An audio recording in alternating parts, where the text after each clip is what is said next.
Sir, please take my boarding pass. Oh, I couldn't possibly. Please, I insist. Thank you. Thank you so much. Oh my goodness, it's okay. My grandfather is in surgery tonight. I have to get to Atlanta. Please. Sir, the flight is full. I'm begging you. She's only 8. Laughter. Some people will say anything for a free seat. He looks homeless. Wandered in from the street. Please, just one seat. Please. Alara Voss stood behind the couple as they boarded. Worn t-shirt, old backpack, $14 in her pocket. Transfer my seat to him. Are you insane? $1,000 for a stranger. Go be with her. Tears streamed down his face. What's your name? Alara Voss. She doesn't know yet. This old man is about to change her life forever. Weeks before that night, at Gate B12, Alara Voss didn't even know where Atlanta was on the map of her life. She was 28, living in Brooklyn, Bedford-Stuyvesant, in a studio apartment so small you could touch both walls with your arms. For 5 years, she had been an operations analyst at Carlton Logistics. She built their East Coast distribution network from a metal desk in a basement office. She ate cold pasta from Tupperware while men in glass offices upstairs took the credit for her work. Then one morning, the email came. Effective immediately, your position has been eliminated. Severance, 6 weeks. She read it 3 times. She didn't cry. She walked to the bathroom, washed her face with cold water, came back, and finished the report she had been working on. Because that's who Alara Voss is. On her way out, she stopped by Rosa's cubicle. Rosa had been laid off too. Single mom, 3 kids. Alara helped her pack her box without saying a word. They hugged at the elevator. Rosa cried. Alara didn't. That night, alone in her apartment, she did what she always did when the world got loud. She touched the chain inside her shirt. On it was a single quarter, her mother's quarter, given to her at high school graduation. For luck, Mama had said, but you won't need it. You make your own. Alara never flipped that quarter. She just held it sometimes when she needed to remember who had raised her. Her mother had died years earlier, pancreatic cancer, stage 4 by the time they found it. Only months from diagnosis to the hospital chapel, Mom had raised Alara and her younger brother Rhett alone. Daytime cleaning offices in Midtown, nights at a CVS pharmacy. She never complained, not once. What she did was talk about small things, about kindness. Above the kitchen sink in her studio in Mom's own handwriting was a quote, "Kindness costs nothing, but it remembers everything." It was the first thing Alara saw every morning, and it was the reason Alara could not afford to fail, because Rhett was 19, a sophomore at Morehouse College in Atlanta, the only person in their family who had ever made it to college. He wanted to be a civil rights attorney. Alara was his co-signer, $32,000 in student loans, tuition due soon. She had not told him about the layoff. Every night for 2 weeks, she checked her bank balance, $1,240. Rent was 9 days overdue. The landlord had left 2 notes under her door, and still she said nothing. Rhett called every Sunday with the same opening line. "How's my big sister?" Alara would smile through the phone and lie. "Good, busy. Tell me about your week." Then one morning, an email arrived that changed everything. Subject, Director of Logistics Operations. Final interview invitation from Patricia Vale, Office of the Chairman, Brooks and Wilson Holdings, Atlanta. She had applied months ago and forgotten about it. Brooks and Wilson was a strange company, a private holding with no website, no CEO photo, just 6 lines of text on LinkedIn. Founded years earlier, private holdings, logistics, real estate, capital. She had assumed they didn't exist, but here they were inviting her to Atlanta. Friday morning, top floor, the chairman's office. She read it 5 times, then she sat down on the kitchen floor and quietly cried, not from sadness, from hope. The problem was money. The cheapest last-minute Delta fare to Atlanta was $1,089. Her savings were $1,240. After the ticket, she would have $151 left, and her rent was $1,400 overdue. But it was the only flight that would get her there in time, so she drained the account.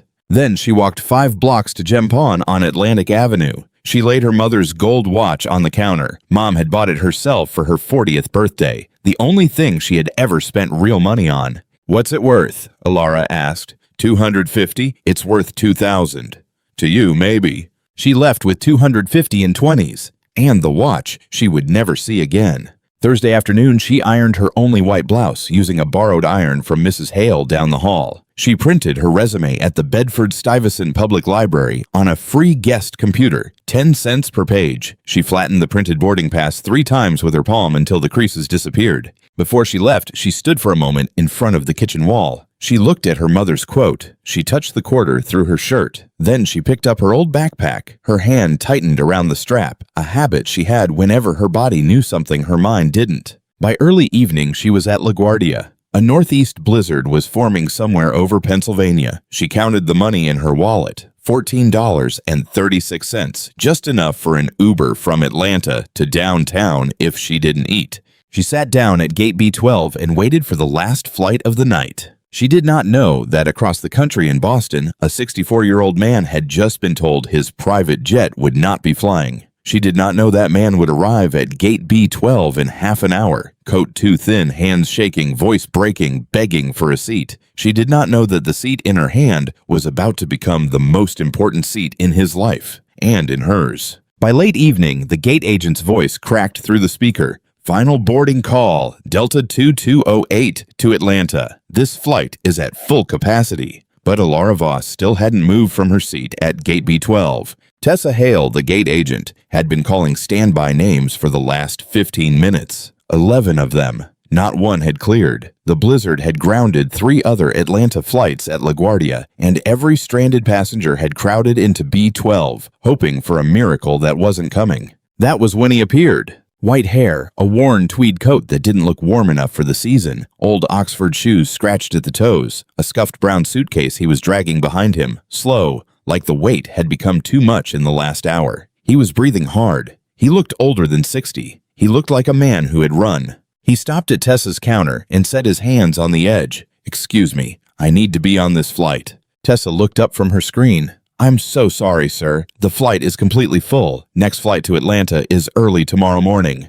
The old man did not raise his voice. He did not bang the counter. He just stood there, hands trembling, and said it the way a man says it when nothing else is left. "My granddaughter is in surgery tonight at Children's Healthcare of Atlanta, emergency neurosurgery. She's 8 years old." Tessa's expression changed. He pulled an old flip phone from his coat pocket, the screen scratched and dim, and turned it toward her. On it was a photo of a little blonde girl in a hospital gown smiling at the camera. Below the photo, a text message was open on the screen. "Dad, doctors say tonight is critical. Please come."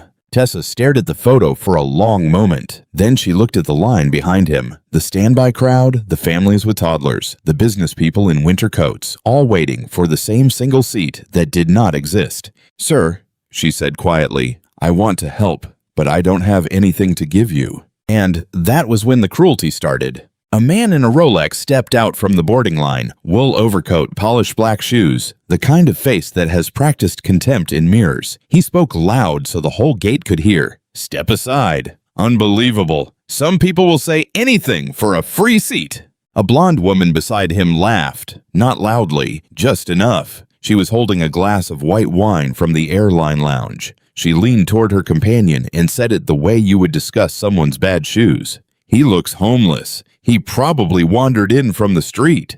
A few passengers turned away. Some looked at their phones. One older man tightened his grip on his rolling bag and stared straight ahead like he was deciding whether seeing this was his problem. The old man did not argue. He did not raise his head. He just gripped the edge of the counter harder until his knuckles went white. And he said it again, softer this time, almost to himself.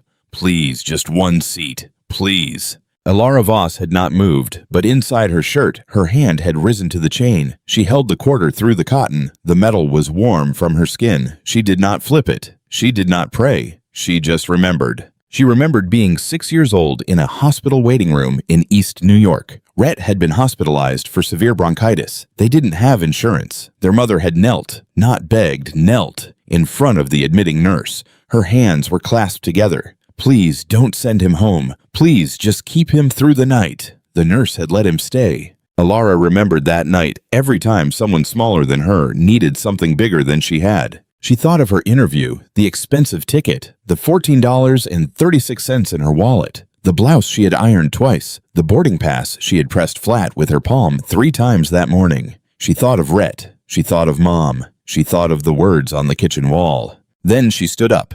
Her heart was pounding. She was not brave. She was just done watching. She picked up her old backpack. Her hand tightened around the strap. She walked toward the gate counter. The man in the Rolex saw her coming. He glanced at her once. Worn t-shirt, old backpack, no jewelry, no makeup, and a small, knowing smile pulled at the corner of his mouth. He thought he already knew what was about to happen. He didn't. Some decisions in life take 3 seconds to make and 10 years to understand. Alara Voss walked the last 6 steps to Tessa Hale's counter without looking at anyone. She set her boarding pass on the metal surface and pushed it forward with 2 fingers. "Transfer my seat to him." Tessa blinked. "Ma'am." "Seat 22B. The flight to Atlanta. Transfer it to him." Tessa looked at the pass, then at Alara, then at the old man still standing 2 feet away. "Ma'am, this is a non-refundable economy ticket. If you transfer it, you don't get any of that money back. I can't refund this." "I know. You're sure? Just transfer it, please." Tessa held her gaze for 1 more second. Then she nodded slowly. She took the pass, ran her badge across the scanner, and typed for a moment. A fresh boarding pass slid out of the printer. New name, same seat, same flight. Alara picked it up and walked over to the old man. He had not lifted his head. He was still staring at the floor, hands shaking on the strap of his suitcase. She placed the boarding pass into his palm and closed his fingers around it. "Go," she said. "Be with her." He looked at the pass. He looked at her. Something inside him broke open. The tears didn't fall. They just gathered slow in the corners of his eyes. "Young lady, I can't accept this. You don't even know me." She smiled at him. Not a big smile, a quiet one. "I know enough. What's your name?" "Alara. Alara Voss." He repeated it like a prayer. "Alara. Alara Voss." Then he reached into his coat, slow, careful, and pulled out a single white business card. The paper was thick, the kind only certain kinds of people use. He pressed it into her hand without looking at it. "If you ever need anything in this life," he said, "anything at all, you call this number." She nodded but did not look at the card. She slipped it into the inside pocket of her backpack. She would not call it. She had not done this for that. He stared at her face 1 more second as if he were trying to memorize it. Then he turned and walked toward the jet bridge. At the entrance, 2 men in dark suits stood quietly to one side, just out of the light. As the old man passed, both of them nodded to him. Not friendly nods, not casual ones, the kind of nods men make when they have spent years making sure another man is safe. Alara did not notice. Tessa did. The old man paused at the mouth of the bridge and turned around 1 more time. He looked at Alara across the gate. His lips moved almost soundlessly. "Thank you, Miss Voss." Then he disappeared down the jet bridge. The gate door closed behind him. Somewhere on the other side, an engine began to turn. That was when the cruelty came back. The businessman in the Rolex turned slowly toward her. His face was no longer smiling. It was something worse, amused. "Are you insane? You just threw away $1,000 for a stranger." The blonde woman stepped closer, sipping her wine, looking Alara up and down. Worn t-shirt, old backpack, flat shoes. "Honey," she said, her voice sugary, "a girl like you doesn't just have $1,000 lying around. Where did you really get that ticket? Because something doesn't add up." The businessman nodded slowly. "You know what? She's right. Who walks around dressed like that with a last-minute Delta ticket to Atlanta? That ticket was non-refundable too. I saw the agent's screen."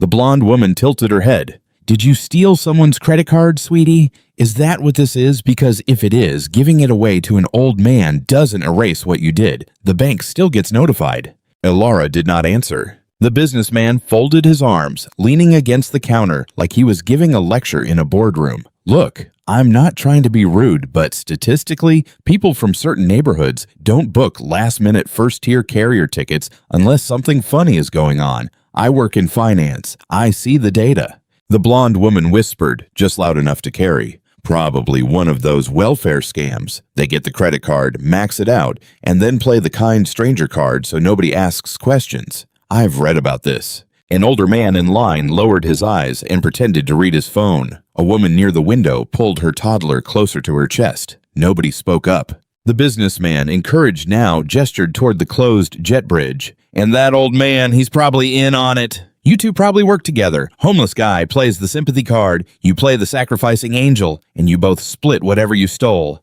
I've seen this con before at Penn Station." The blonde woman gave a small, satisfied smile.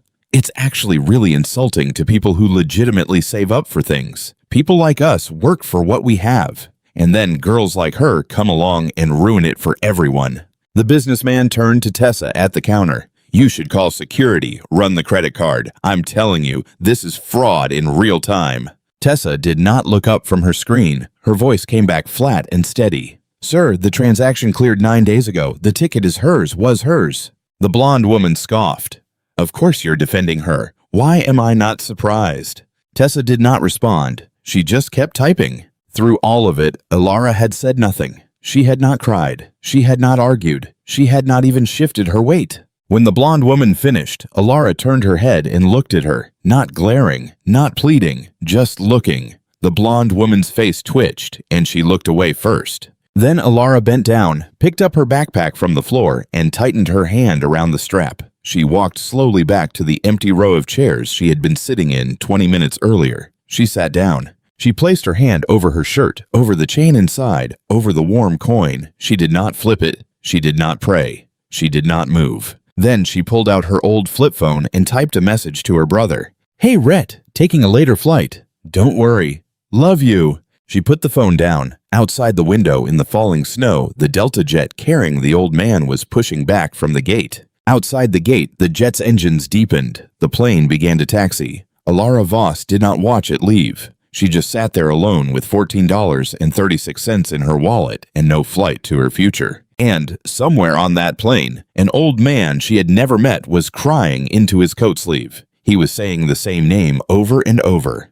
Elara Voss. Elara Voss didn't know that 3 security cameras at Gate B12 had recorded every second of what just happened. She didn't know that one of them, months from now, would change everything. She just knew she was alone with $14.36 and a job interview in Atlanta first thing in the morning. She walked to the Delta service desk. The agent pulled up the next available flight. Atlanta red-eye, early morning. Last seat is $389. Elara counted her bills again, even though she already knew. She was still short. She sat down in a row of empty chairs and pulled out her flip phone. She stared at it for a full minute before she pressed Rhett's name. He picked up on the second ring. Sis, it's late. You okay? She kept her voice steady. Hey, Rhett, I need to ask you something. Don't ask why. I'll explain later. I need you to send me everything you have, whatever you can. I'll pay you back next week. Long silence. Then, send it where? She told him. 3 minutes later, $250 hit her account. Rhett had been saving for new textbooks. He had not asked one more question. She was still short. She walked the length of the terminal. There she found a small pawn shop near the food court, the kind that stays open all night for stranded travelers. She took off the earrings she had been wearing for the last 11 years, small silver hoops her mother had bought her for her 16th birthday. She set them on the counter. The man behind the glass picked them up, weighed them in his palm. 90. He paused. You got ID for these? Real ones? The chain looks expensive. Elara pulled out her driver's license. She also pulled a folded piece of yellowed paper, the certificate of authenticity her mother had kept since the day she bought them, 22 years old. The store name still legible at the top. He looked at the paper. He looked at her. He counted out $90 in 10s and 20s without another word. She was still short. She sat down at a closed coffee shop, chairs upside down on the tables, and opened the inside pocket of her backpack. The white business card was still there. She took it out for the first time since the old man had pressed it into her hand. She looked at it, bright white, thick paper. On the front, a small logo, B&W arranged inside a diamond, and 3 words in clean classic font. Harlan B., call anytime. She turned the card over, on the back, in slow, careful handwriting. For Elara Voss, thank you for tonight. No title, no company, no address. She stared at it for a long moment. Then she slid it back into the pocket and zipped it closed. She would not call that number, not for $49, not for $49 million. She had not done what she did so that an old man would owe her something. She scrolled through her contacts instead. One name she had not called in 3 years. Lila Reynolds, Baruch College, class of 2018. They had studied together for 2 semesters. Lila was now a flight attendant for Delta. Elara typed, Lila, long story. I need the early red-eye to ATL tonight. Anything you can do? 3 minutes later, standby jump seat. Employee discount $189. I'll text you the code. Alara closed her eyes for one full second. She had exactly $189.36 left. By early morning, Alara was asleep, slumped sideways in a row of plastic chairs at Gate B14. Her hand had not let go of her backpack strap. Even in sleep, she held it tight. A voice over the speaker pulled her up out of it. Delta Flight 1502 to Atlanta, boarding now. She stood up. Her white blouse was wrinkled from sleeping in it. Her hair was a mess. She had not eaten in 14 hours. She did not run to the gate. She walked. She was not trying to win this morning. She was just trying to be there. Alara thought the interview was the only thing she had to worry about now. She was wrong about two things. The first one was already happening. She found her jump seat near the rear galley. Across from her, a flight attendant slid into the empty cabin crew seat. Her badge said M. Caldwell. "Long night?" the woman asked. "You could say that. I'm Mira. I saw what you did at B-12 last night. Word spreads fast among crew." Alara looked at her. It wasn't a big deal. Mira watched her for a second. "You know who that man was?" "Just a grandfather trying to get home, right?" Mira smiled strangely. "Right." She didn't say anything else for the rest of the flight. When the plane touched down at Hartsfield-Jackson early that morning, Alara grabbed her backpack and headed toward the front. As she passed row 22, she glanced out the window and saw something strange. A black SUV was waiting on the tarmac just below the jet bridge, the kind of car that doesn't pick up regular travelers. Two men in dark coats stood beside it. She didn't think about it. She had minutes to make her interview. The Uber to downtown Atlanta cost her most of what she had left. As the car pulled to the curb, she looked up and froze. The building in front of her was 32 stories of glass and steel. Across the top, the name read Brooks and Wilson Tower. The old man's card had said Harlan B. She told herself it was a coincidence. She walked through the revolving doors 22 minutes late, hair a mess, blouse wrinkled. She approached the front desk. The receptionist was a woman in her 50s with red hair and small glasses. Her nameplate read Patricia Vale. "Welcome to Brooks and Wilson Holdings." Alara Voss, interview for Director of Logistics Operations. Patricia typed for a moment, then she stopped. A small surprised smile crossed her face. "Ms. Voss, we've been expecting you. Top floor. The chairman is waiting." Alara's stomach dropped. The chairman? I thought I was interviewing with HR and the COO. Patricia just smiled and stood up. "Right this way." She led Alara past the public elevators to a smaller one marked private. She tapped her badge. The doors slid open. "He's expecting you alone." The doors closed. This elevator began to rise. Alara caught her reflection in the polished steel, hair tangled, blouse creased, eyes hollow. She was 22 minutes late to a final interview, and now she was going to the chairman's office. She was not going to get this job. She accepted that. She closed her eyes. The elevator chimed. A soft ding. The doors slid open. She stepped out. There are moments in life when the world stops moving, and you realize you changed it the night before. The room Alara walked into was vast, floor-to-ceiling glass on three sides. Atlanta spread out below her. Gray sky, snow on the rooftops, the spires of downtown rising through the morning haze. The desk at the far end of the office was a single slab of dark wood. Behind it, a tall leather chair was turned away from her, facing the city. She took 2 steps inside. The door closed behind her. Quiet. A voice came from the chair, low, warm, familiar in a way she could not yet place. "Miss Voss, please come in." The chair turned slowly and Alara Voss stopped breathing. It was him. The same man, but not the same man. The tweed coat was gone. The trembling was gone. The desperate, broken old man at Gate B12 was gone. In his place sat a man in a navy suit cut from the kind of fabric that does not wrinkle. A silver watch on his wrist, white hair combed back, clean. His eyes were the same eyes, but now they were calm and sharp. On the desk in front of him, set in the exact center, was a single white business card. The same business card. Her business card. Her hands went weak. Her bag slipped from her shoulder. She did not feel it hit the floor. "Alara," he said slowly as if savoring the sound. "Alara Voss. We meet again." He stood and rested his fingertips on the desk. "I'm Harlan Brooks, founder and chairman of Brooks and Wilson Holdings." She could not speak. He gave her a moment. He understood. "Last night," he said gently, "I was flying back from a board meeting at our Boston office. My private jet developed a mechanical failure on the tarmac. Grounded for 12 hours. The only commercial flight that would get me back in time was the last Delta out of LaGuardia. He gestured at his coat hanging on a hook near the desk, the same worn tweed. I rushed to the gates, straight from the taxi. I didn't have time to change. This coat is from years ago. My late wife gave it to me. My security team got held up at TSA because of a passport issue. By the time they cleared, I was already at B12 alone.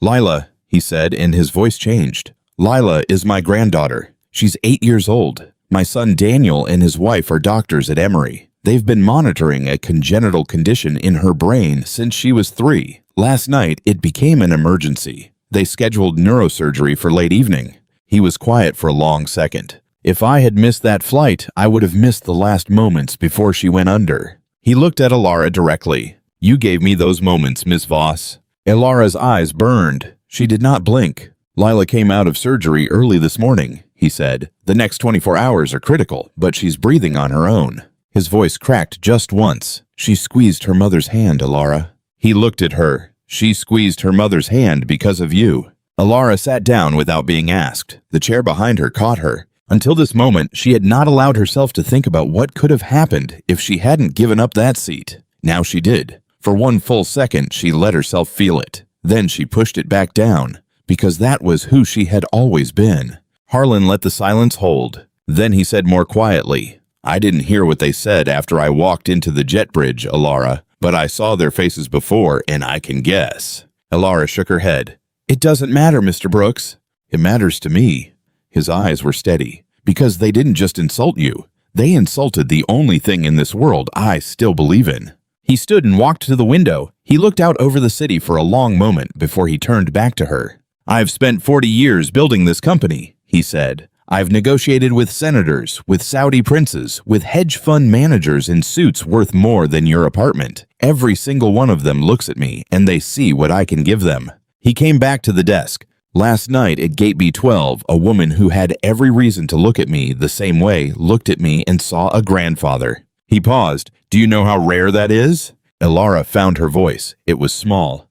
Mr. Brooks, I didn't do it for anything. I know, he said gently. I know.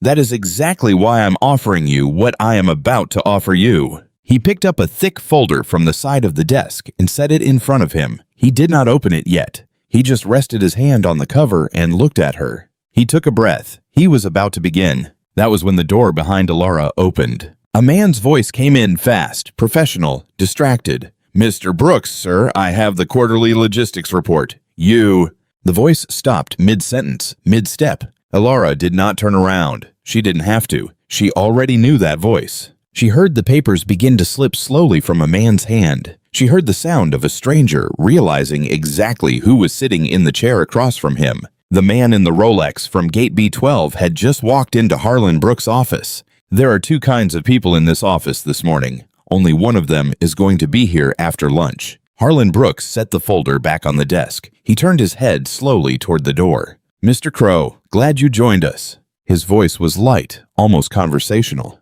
Have you and Miss Voss met before? The man at the door was no longer the smug man at Gate B12. The Rolex was still on his wrist. The wool overcoat was now neatly hanging on his arm, but the color in his face had drained out. His mouth was open. Nothing was coming out. I don't believe so, sir. Harlan smiled. There was no warmth in it. Alara turned in her chair. The man in the Rolex saw her. His knees almost gave out. Interesting, Harlan said, because I distinctly remember meeting both of you at LaGuardia last night. Gate B12, around 9:30. Silas Crow opened his mouth, closed it, opened it again. No sound came out. Harlan pointed at his desk. Set the report there. Stand against that wall. Don't speak unless I ask you to. Silas moved like a man underwater. He put the folder down. He stepped to the wall. He stood. Harlan turned back to Alara. His voice softened. Ms. Voss, the position we advertised was Director of Logistics Operations.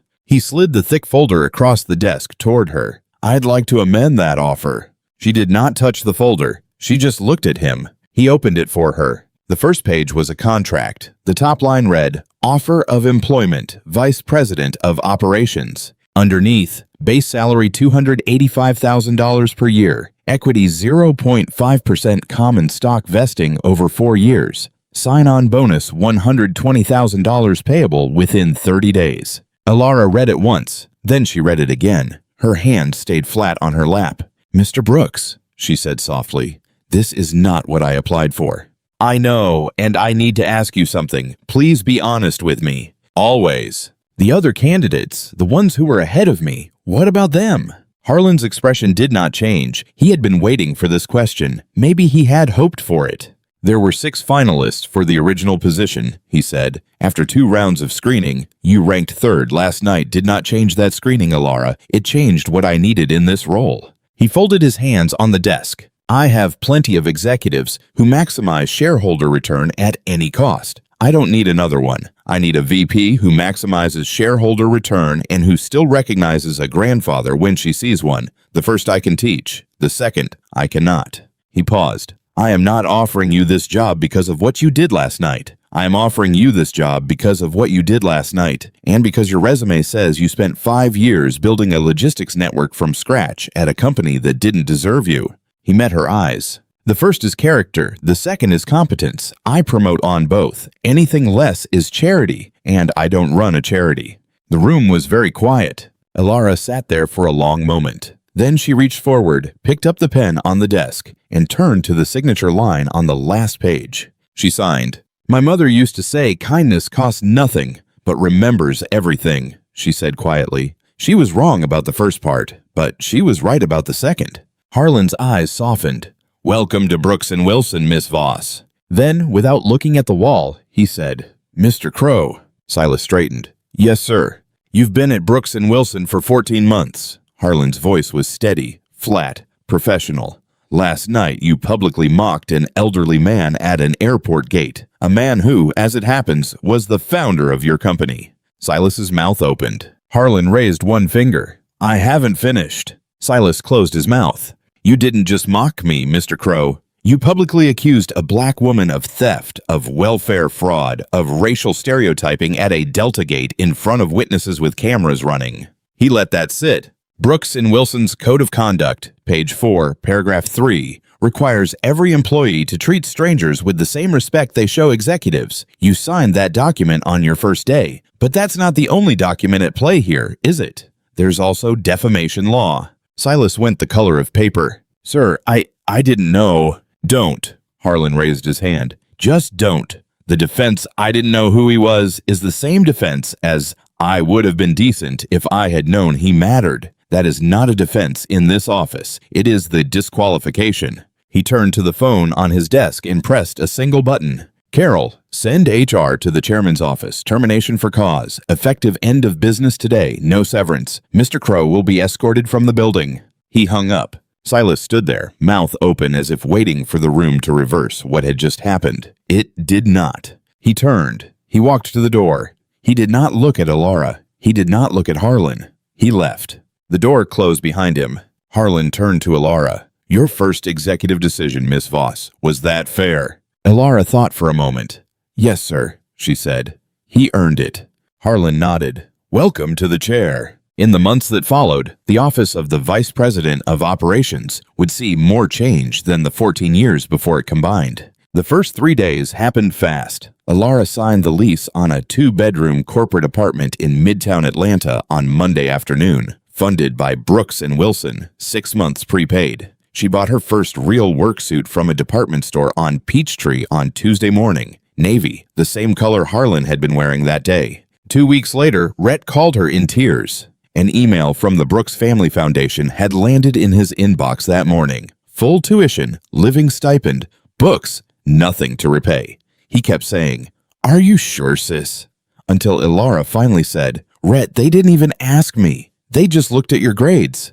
Open the email again. In her first month as VP, Alara walked into Harlan's office and pitched something. She called it the Gate B12 Initiative, scholarships for the children of airport service workers across the 14 largest U.S. airports, gate agents, baggage handlers, janitorial staff. Harlan listened. Then he wrote a check for $5 million as starting capital. Tessa Hale, the gate agent who had handed the boarding pass to Harlan that night, became the program's first advisor. She cried on the phone when Alara called her. By the third month, Ilara had restructured Brooks and Wilson's logistics across 14 distribution centers. Delay rates dropped 23% in a single quarter. Forbes named her in its next-gen executives under 30 list. Silas Crow's mother sent Harlan a handwritten letter of apology. Harlan never replied. 5 months in, Ilara was invited to Sunday dinner at Harlan's home in Buckhead. The door opened and a small blonde girl in a pink dress came running across the marble floor and threw her arms around Ilara's waist.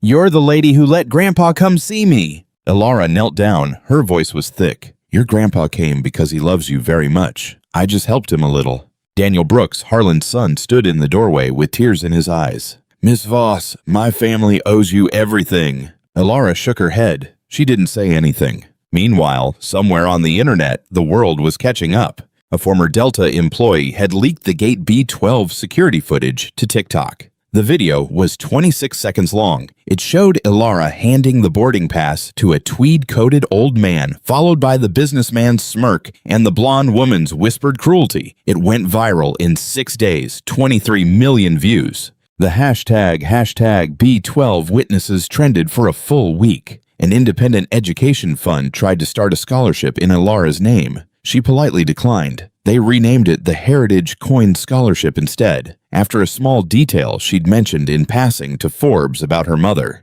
She never spoke about that detail in public again. Rhett Voss graduated from Morehouse cum laude 8 months later. He started at Stanford Law with a full scholarship, free housing, and a guaranteed summer placement. Tessa Hale was sponsored through a part-time MBA at Emory by the Brooks and Wilson Foundation. She wrote Ilara a note that said, "I just did my job that night. You did everything else." As for Silas Crow, the consequences came slow and quiet. 3 large firms in his industry quietly passed on him at the reference check stage. He landed 6 months later at a mid-sized logistics company in Cincinnati. Not a punishment, just the natural result of a man who had been louder than his judgment. The blonde woman from Gate B12 was named Isolde Ashford. The internet figured that out within 48 hours of the video going viral. She was, it turned out, the vice president of marketing at a luxury cosmetics brand in New York, a brand whose flagship campaign that year had been titled Diversity and Empowerment. Her own employer terminated 3 major advertising contracts within a week. The board quietly removed her from all public-facing roles. She was not fired. She was simply made invisible.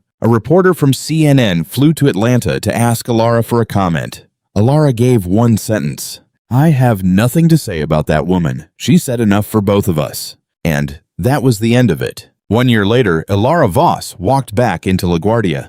This time she carried a leather laptop bag and a first-class boarding pass. She wore a navy coat that fit. She did not run for her flight. It was late evening on a Thursday, the same Thursday 12 months to the night. She walked to Gate B12. Tessa Hale was still working the late shift. When she saw Ilara, her hand flew to her mouth. The 2 women hugged for a long moment without saying anything. Ilara sat down by the window. The flight to Chicago, where Brooks and Wilson was opening a new distribution hub, was boarding in 40 minutes. That was when she noticed the young man at the counter, 20-something, faded gray hoodie, a backpack that looked like it had survived college. He was asking the agent something quietly. The agent shook her head and pointed at the standby screen. The young man stepped back, rubbed his forehead, and sat down 2 rows from Ilara. She got up and walked over. "Sir, are you trying to get to Chicago tonight?" He looked up, surprised. "Yeah, my mom's having surgery in the morning. I missed my earlier flight." Ilara pulled the boarding pass from her coat pocket. "Take this, window seat 2A. "Ma'am, no, I can't."